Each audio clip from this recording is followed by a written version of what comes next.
So I tried to launch it. I had a name. I had sourced the manufacturer. I had the packaging, and then I chickened out. You got scared? Yeah. Yeah. I mean, it's a lot. It's a lot of commitment. I shelved the idea.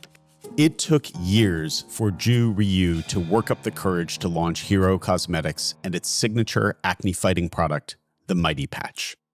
Soon after, she faced another big decision. Should the company take on outside investors? They were already profitable, but what could they unlock with even more resources? The answer? A whole new level of scale. We went from just like nickeling and diming everything. We had to do it on the cheap. But once we put a little money into the company, we were like, you know what? This is now an investment. This week on the show, Hero Cosmetics co-founder Ju Rhyu takes us inside each critical inflection point along her extraordinary scale journey. From the first products sold on Amazon, to getting on Target shelves, to exiting the company after it hit $100 million in sales. This is Masters of Scale. I'm Jeff Berman, your host. After a rapid rise in the skincare space, Ju Rhyu sold Hero Cosmetics in 2022 for $630 million. Before we get her insights about scaling and selling a business, let's hear how she finally found the courage to leave her steady corporate job and become an entrepreneur. Welcome to Masters of Scale. Yeah, thanks for having me. I've been really excited to have this conversation because I have 3 teenagers, so I'm deeply familiar with your products. But before we get to Hero Cosmetics and pimple patches and all sorts of other interesting things, I'm curious about your entrepreneurial roots. Mm-hmm. You come from an immigrant family. Mm-hmm. Talk about what it was like growing up and where your entrepreneurial spirit came from. I think it comes from my dad. My dad is an entrepreneur. So we moved from Korea when I was 3. This was, in the 80s.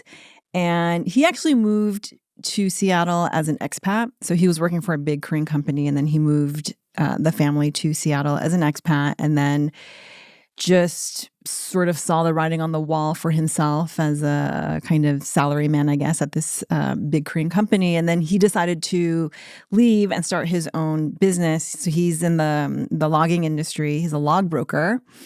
And, just growing up with that influence in my life and seeing how he worked from home and he was able to control his schedule and he was able to fit work into his life. I think those are all things that I grew up with and then wanted for myself. And a lot of kids who grow up in families like that will go in another direction because there's a lot of uncertainty with an entrepreneur parent, and some lean really into it. It almost feels like you went in both directions. So you didn't become an entrepreneur right away. Right, it's not like you dropped out of college to start a company. Will you take us through a bit of your journey leading up to becoming an entrepreneur? So I had a career in brand marketing. Had an internship at Kraft Foods Mondelez, worked on the Planters brand and Back to Nature, and then went to American Express. So I worked for these big companies, just sort of, getting the experience, getting established. But inside, I always had the entrepreneurial drive.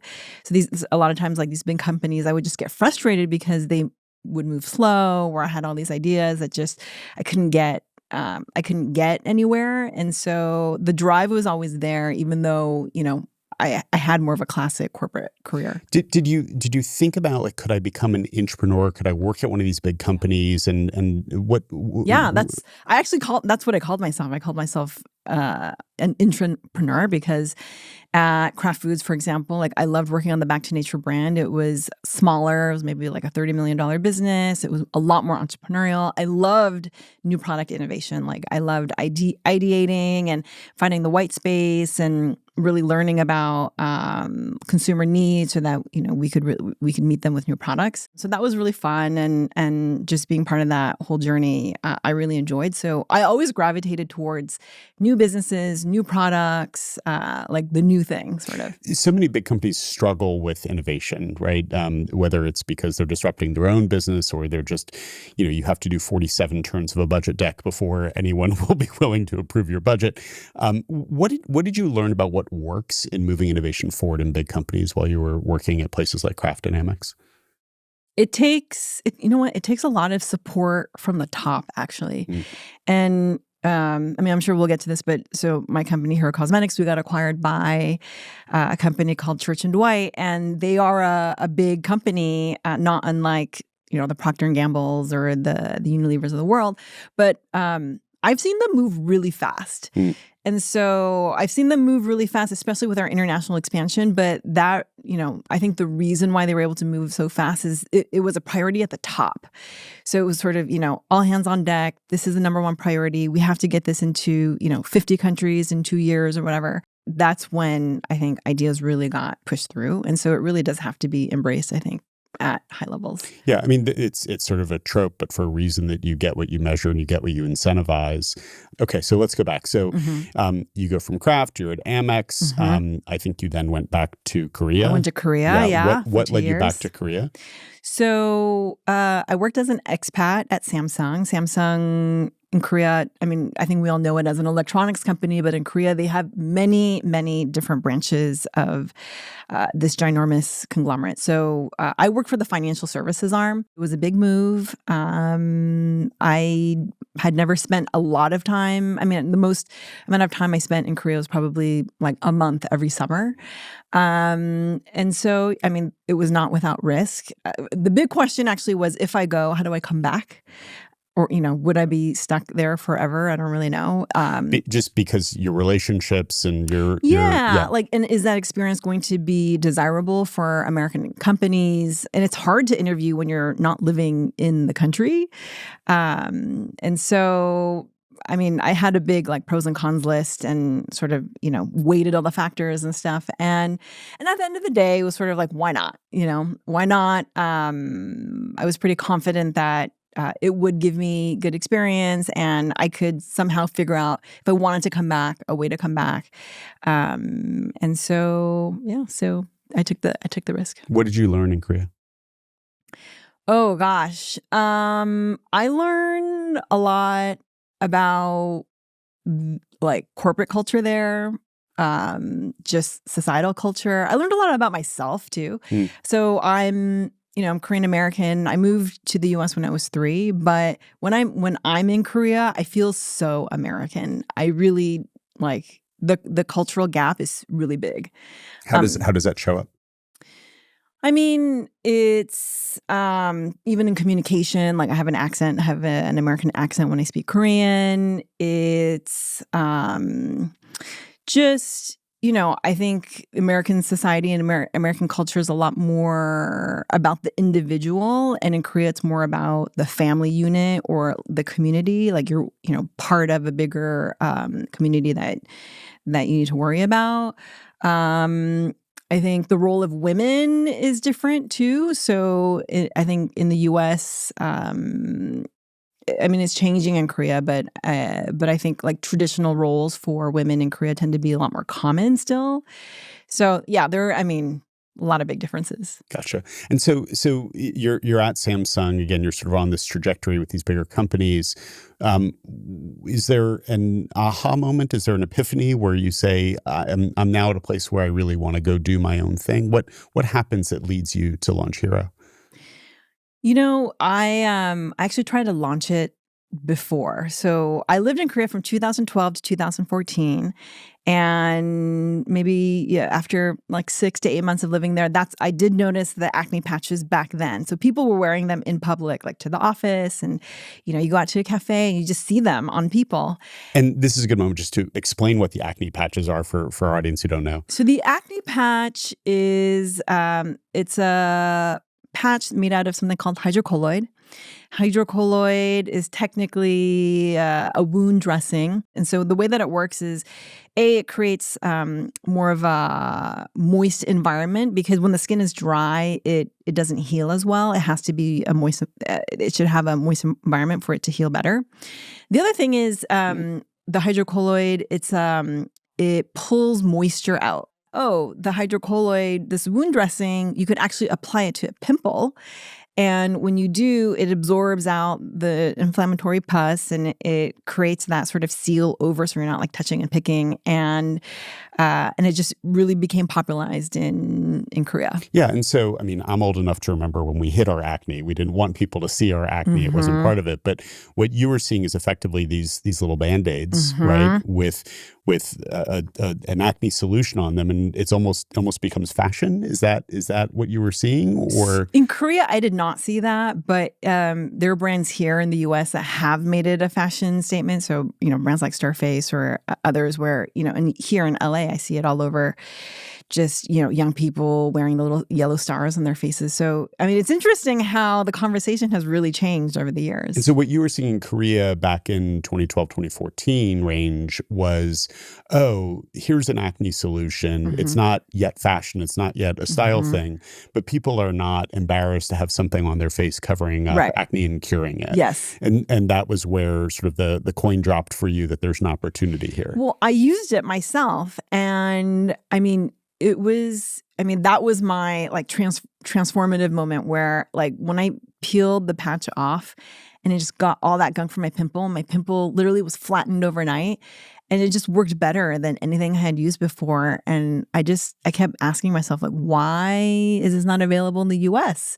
It should be available in the US. And so what was the answer? Why wasn't it available in the US? I mean, it just sometimes ideas take, an entrepreneur to see the opportunity and bring it over. I mean, I saw signs of it sort of coming over because there were Korean brands that were selling in the US and people really liked their acne patches. Or on Reddit, I saw a lot of people saying, oh, my sister is going to Korea, so I'm asking her to buy me all these boxes of these acne patches. And so I saw the demand and I saw some early Korean brands, seeing some early success with it. This was back in, probably 2015-ish. But there was no one that really owned the category. Right. And so what happens? Because you don't launch the company until 2017. Yes. So what happens between 2015 and 2017? Yeah. Are you in product development? Or have you shelved the idea because you want to do something else? What took that time? So I tried to launch it. I had a name. I had sourced the manufacturer. I had the packaging. And so this was probably like 2014, 2015. And then it came time to place that first PO, which was like 10,000 units and I don't know, however many tens of thousands of dollars.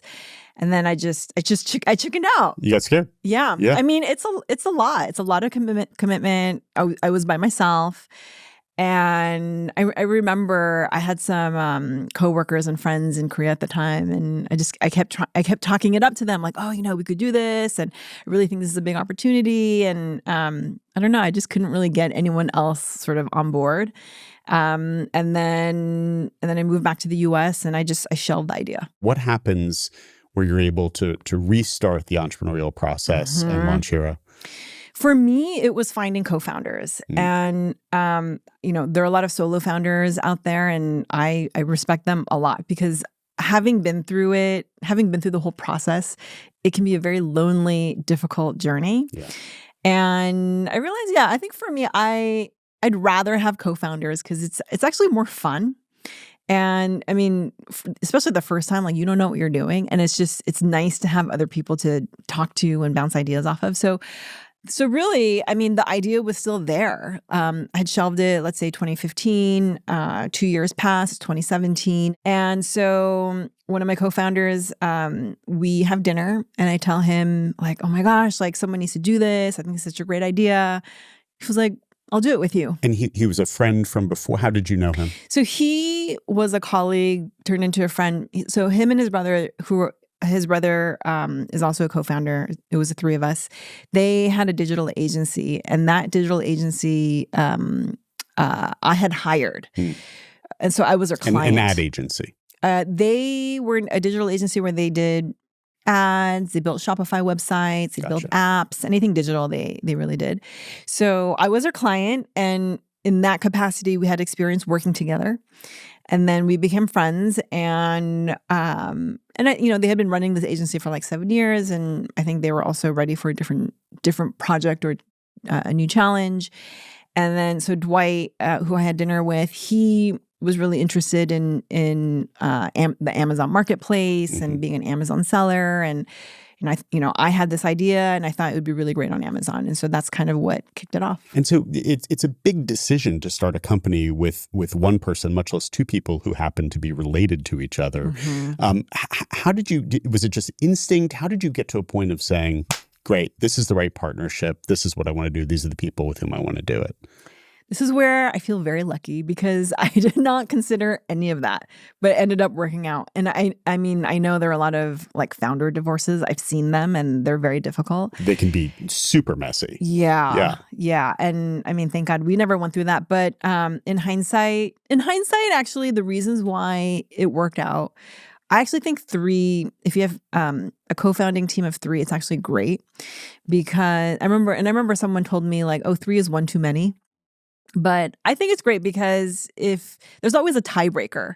So if 2 people, don't agree on something, I think there's always a third person who can kind of, tip it over to one side. And in retrospect, I think we had really complementary skill sets. So I knew this category, had more of a marketing background. I had that corporate experience, had some finance experience, and then one co-founder, he's a technical engineer, so anything related to like D2C, Amazon operations, it was great for him. And then the third, Andy, he's a creative guy.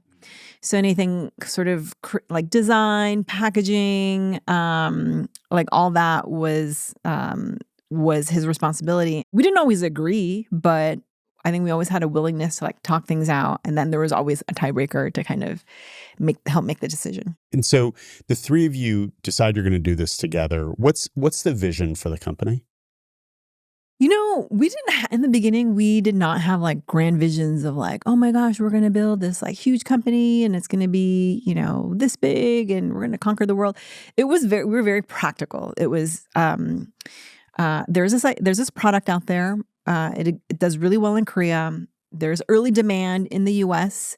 We think it's going to do well in the US. So let's just start with one product and let's test it out. So we tested it out on Amazon. What was the first product? It was the Mighty Patch, 36 count. We priced it at $12.99.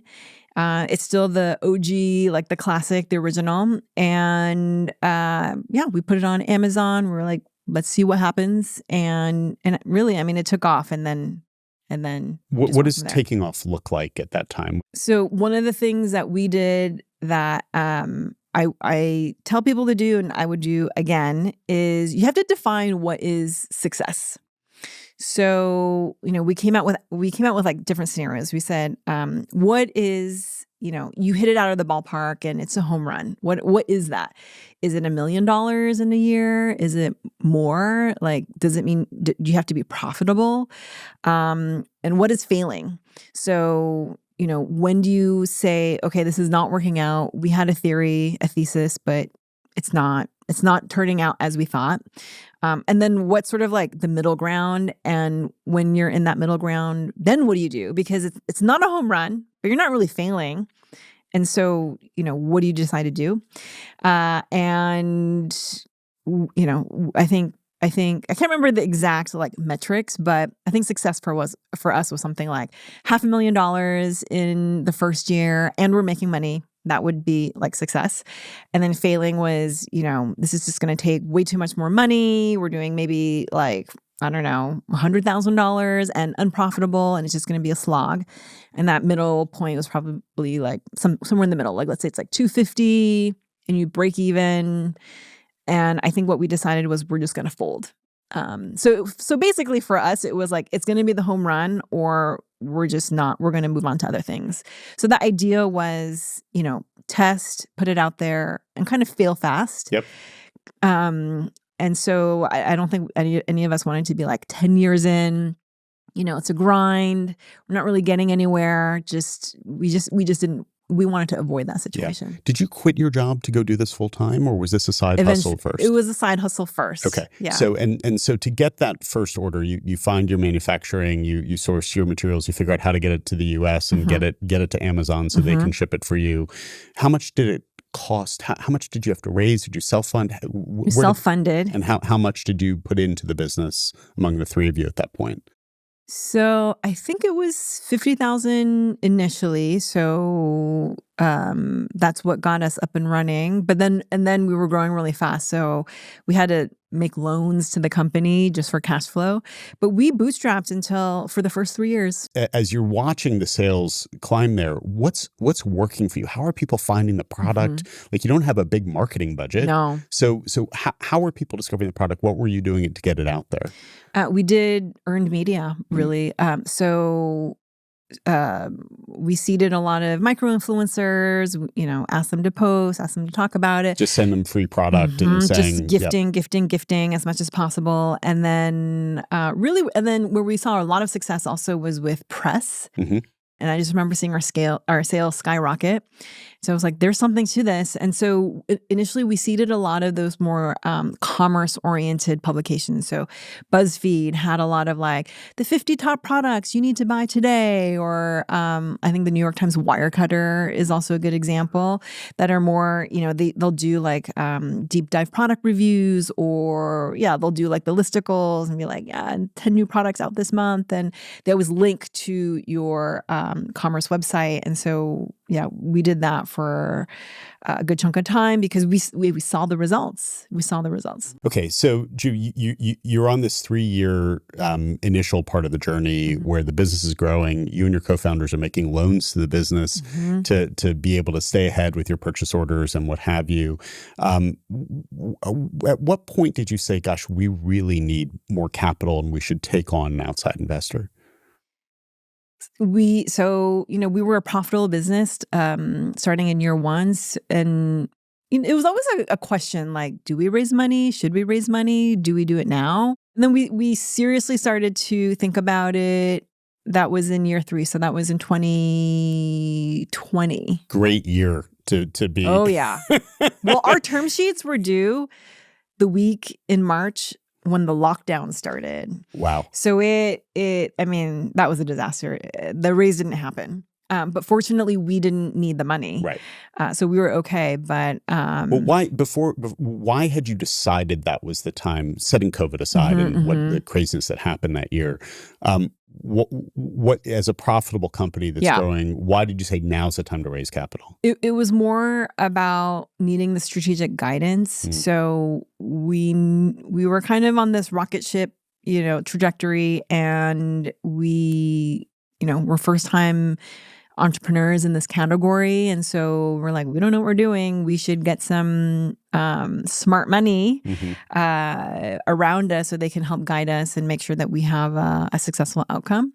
So it's really about the partner and less about the money. It really transformed our business because when you're growing really fast, that cash flow sort of chase is always tricky. Like, you get paid, but then you need to buy more inventory, and just the timing of it all can be really tricky. And then it can sort of impede you from making investments like hiring investments, because good people, they're expensive.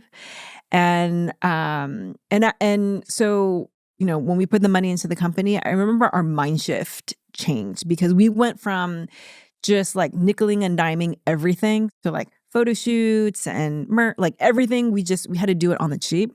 But once we put a little money into the company, we were like, you know what, this is now an investment. And so instead of like nickeling and diming and try to find affordable talent, I was like, I want the best VP of marketing. I want the best VP of sales. And so we were able to invest in areas like people. So that was really nice. What was the inflection point where you went beyond Amazon? At one point, it was like 100% of our revenue. Then it became like 90, and then maybe it became 80. But I remember I went to a conference, and these bankers were talking about channel diversification. And they were saying the ideal channel diversification is a third retail, a third Amazon, a third D2C. I was like, oh, they're probably right. Because, of course, relying on one channel, for most of your business is always risky. Right. This is the PayPal problem back in the eBay days. Yeah. Yeah. Right. Yeah. And so I remember we tried really hard to make D2C work. We're like, we have to grow D2C to be more than whatever percent of the business. It was a small percentage of the business.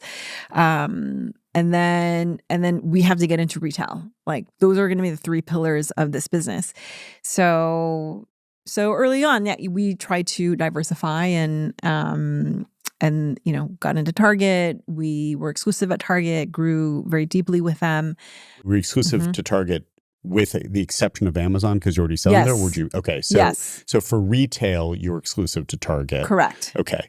And when you're, I presume, flying to Minneapolis and you're sitting with the Target executives and having this conversation, I mean, there are other retailers who matter. There's one really big one that matters. How do you make the decision that we're willing to go exclusive with you in the retail category? I always thought Target had a really great brand image. I thought they had really smart merchandisers who were merchandising like cool, new, hip indie brands that, these challenger brands. You got to north of 100 million in sales, right? Before you exited the company. So what were the next set of inflection points where that up to the right kind of hockey stick curve is happening for you? Building out the team was a big one. So I had touched upon it before, but I tell people when we hired, because, when you're a small company and you're bootstrapping, like you can't afford expensive talent. And so what you tend to do is you hire the interns, you hire the 22 or 23-year-old who just graduated. And they're great because they're hungry, but they don't have a lot of experience. So you tend to have to coach them and train them and, kind of work really closely with them to help develop them. But when we took on the growth round, we knew we needed to level up talent. And so some of the first hires were these VP levels, like experienced people. And it changed my life. It changed my life as a founder because I didn't have to have 10 one-on-ones with people anymore. It was now, the VP of sales or the VP of marketing. It was their responsibility and their team. And we hired people who, so I always say, like, I hired people who would tell me what to do. I didn't want to tell them what to do. So I wanted people who had the experience, who were experts in their fields, and I would just, I just let them go. And I wanted them to tell me, like, we should be doing this or you should be doing that. And, again, it'll change your life. So as you're scaling, and the Mighty Patch is the hero product of Hero Cosmetics, but at what point do you start launching other product lines, and what's your process for doing that? How do you decide we're going to do this or that or the other thing? Yeah, that's one of the things that we definitely scaled up. In the early years, it was sort of just me kind of thinking about like what made sense as we expanded our product pipeline. And then as we started hiring more of a team, we had a full-on process. It became this whole process of like identifying white space, trends, listening to our consumers, listening to the retail partners. What do they want? What do they need? And then just like things get whittled down like a funnel. So a ton of ideas come at the top of the funnel. So we're now into 2022. The company's continuing to grow. You're still profitable. You're going north of $100 million in revenue. The future is bright. There is all sorts of opportunity ahead. You all decide to sell the company. Why? Part of it was we took on growth money. So we had outside investors who they want their money back with return. So we, they all need to be paid. And actually, I mean, even before that, earlier on, again, I have 2 co-founders. They're brothers. I'm not related to them. And, just thinking long term, a lot of times, unless it's a family business, it's hard to have that sort of continued legacy, because, who do you pass it down to and things like that. So early on with the 3 of us, we knew ultimately we did want to go for an exit. We always had that $100 million revenue mark in the back of our minds as the threshold. So the idea was like, once we get here, we're going to start our process and see where that takes us. Now I know why that's a threshold, is because there is something called too big to buy. And so because we were growing really fast, and so the worry is once you get to like 200, 250 in terms of revenue, then you're going to be, people might want $1 billion for valuation. And there just aren't that many people who can write that kind of check. It's better to have a larger pool, I think, of potential buyers. Yeah, I mean, this is a really important point that I'm not sure a lot of founders think about. 2 companies ago for me, we were on the verge of taking a pretty sizable private equity investment, and we mapped the last decade of exits in category and saw a concentration in a certain range. And above that range, boy, they were really outliers. Yeah. And if we were going to take that size of investment, we knew we were going to have to return in that upper range. And that's a pretty scary place to be, right? Yeah. Because to your point, if there are only 4 prospective buyers and 3 are like, not for us, tough in a single party negotiation. You don't have a lot of leverage there, right? For any entrepreneurs out there, it's something to consider. And sometimes like bigger isn't always better is what I've learned. And I feel like the press, it can be misleading because they always lead with like the valuation. So you ended up selling to Church & Dwight for a reported $620 million. 630, sorry. For a reported $630 million. Why did you sell to Church & Dwight?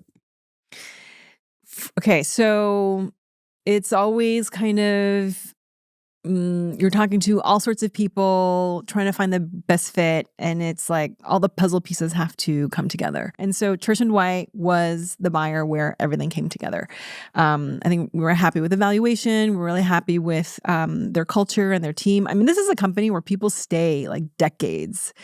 Their capabilities also were important to us because we knew this brand had the potential to be a global brand, but we didn't have the capability to take it to different markets, but they did, and they do. So now, in 2 years, they've taken us to 50 countries. So all of that sort of, just came together. And how did your life change, your work life change, going from being an entrepreneur, scrapping every day, doing all the hard things, even a company that's doing great, to now being back inside a big company, but leading a brand that you founded? I tell people you have to like emotionally detach.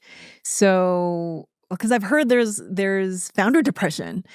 So, you work so hard at building this business. It's like it takes up your whole life. It is your life. And then boom, you sell and you're not the boss anymore. And I've heard people can really struggle with that, actually. Like, it's like a loss of identity because your identity was your business. And so I just, I tell people it's sort of like, a breakup. You just have to like emotionally detach early on. And and I recognize like I'm not the owner anymore, like they are. And, I mean, we don't always agree with like everything they do, but I have to tell myself they're the owner, they're the steward. I'm here just to help in any way that I can. And so it's kind of a process. Yeah. So we're sitting here in the second quarter of 2025. It's a few years post-acquisition. Not many founders stick around long-term at the company that acquired them. Are you thinking about what's next? Is there another entrepreneurial act for you? Yes, definitely. You know what? You can't turn it off. Sometimes like for me, people always talk about like, oh, what's your superpower? And for me, I think it is innovation. Like I love looking at white space and just thinking of ideas that can fill these opportunities. And so sometimes I just go to Target and I'll like walk the shelves, walk the aisles and see, what I think they need. And so, I would like to do it again. And I would also like to do it again because I'm interested to see what it's like to be a second time founder. I think some things will be easier and I think you can short circuit a lot of things. What do you imagine will be easier? So hiring, because now I know people, I could even hire like some of the hero people who left, like potentially we could work together again. Funding, I think won't be as much of an issue because either I can self-fund or sometimes I tell people like some of my ideas and they're like, here's my checkbook, write yourself a check. So that part definitely. And, now I have I have relationships with these retailers where before I was just going cold. And so, getting distribution, I think should I think it can be faster. Ju, I had a meeting with Jeff Curl from Stance Socks years ago where he talked about part of what he does is he walks up and down the aisles at Target, much like you just described, looking for what categories all the products basically look the same. And he sees that as an opportunity for white space. When you're walking through a retail location, what are you looking for to identify white space for you?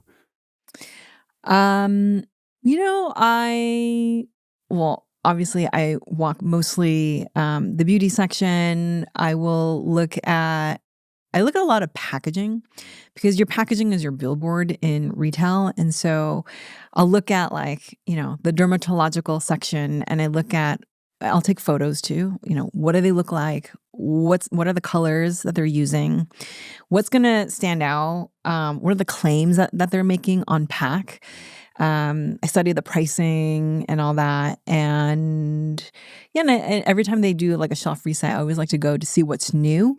And I like to see how they're merchandised, like the shelf displays. I mean, there's a whole art to retailing. And so I'll just go and just. And if you're looking at that dermatology section, you see, in my mind's eye, I see a lot of white and blue, and are you assuming those are all really well tested and there's a reason for this, or are you looking at the homogenous nature of this is just stunning? There's an opportunity to really break through and stand out with something that zigs when everyone else is zagging. I'm a big proponent of zigging when everyone else is zagging. Yeah. So it's all about differentiation. So you want to be different from your competitive set. So how will you stand out? How is your formula going to be different? How is your price going to be different? Like, what is the value for the guest or the consumer? And so if everyone looks the same, it's your opportunity to be different. Well, we hope you'll come back and tell us about the new product when the time comes. Yes. Thank you so much for being with us. Yes, thanks for having me. There is so much to take away from Ju Rhyu's story, but two lessons really stand out. First, the importance of thinking about the Goldilocks moment. That right moment, that just right moment to exit your startup. Try to exit too soon and you might not have enough buyers interested, but wait until you've scaled too big and you might have priced yourself out from most potential buyers and lose leverage as a result. Second, it pays to be observant. Ju saw people wearing makeshift pimple patches, followed her curiosity, and found a lucrative gap in the market. I love that she's back to scouring for opportunities and itching to get back into the founder seat again. And I can't wait to see what she comes up with next. We look forward to having her back when she's ready to tell us all about it. I'm Jeff Berman. Thank you for listening.